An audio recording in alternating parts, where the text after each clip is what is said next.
Donc on est au milieu du chemin. Comme dit souvent Alexandre Quillé, au début on avait 1000 jours, on a fait à peu près la moitié. Au cours de l'année qui s'est écoulée, il y a eu énormément d'avancées. Parce que d'abord les projets se sont stabilisés, les projets ont vu arriver leurs premiers résultats. On a vu ce qui marchait, ce qui ne marchait pas. Encore une fois, quelque chose qui ne marche pas, eh ben c'est en soi un résultat, il faut l'utiliser. Et on a vu se mettre en place des dynamiques collectives.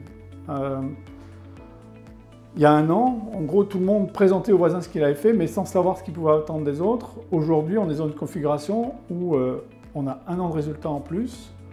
On a une saison 2022 qui est différente de la saison 2021. Et puis, les projets se connaissent. Et on commence à voir émerger des combinaisons intéressantes. Il n'y a pas de solution miracle. S'il y en avait une, on l'aurait trouvée depuis longtemps. Donc il n'y en a pas. Ça passe par des combinaisons.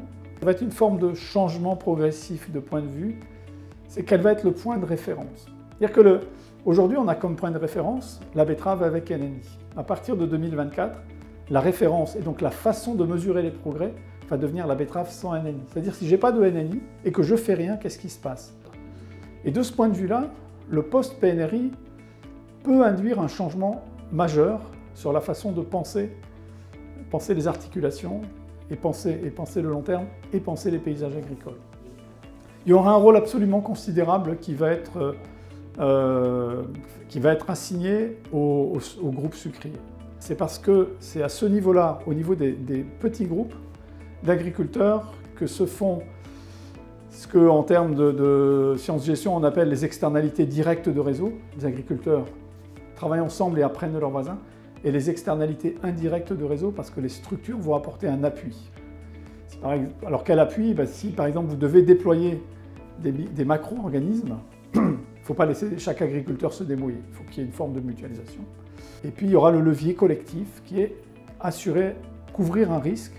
Si un agriculteur a tout fait comme il faut et que ça ne se passe pas bien, il faut pouvoir couvrir le risque. Ça va le faire et il va falloir avoir le système qui assure ce risque potentiel.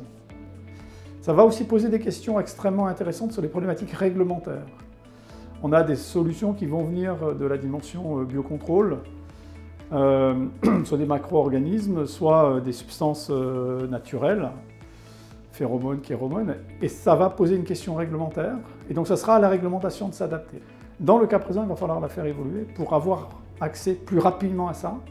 On voit que des réflexions à l'échelle des successions culturales, des paysages, deviennent obligatoires. Et donc ça suppose en fait des réflexions sur les organisations qu'on n'a pas du tout à bord du PNRI, ce n'était pas la question principale, mais c'est une question qui va se poser derrière, qui va être une question à la fois pour les interprofessions et une question pour les instituts techniques agricoles.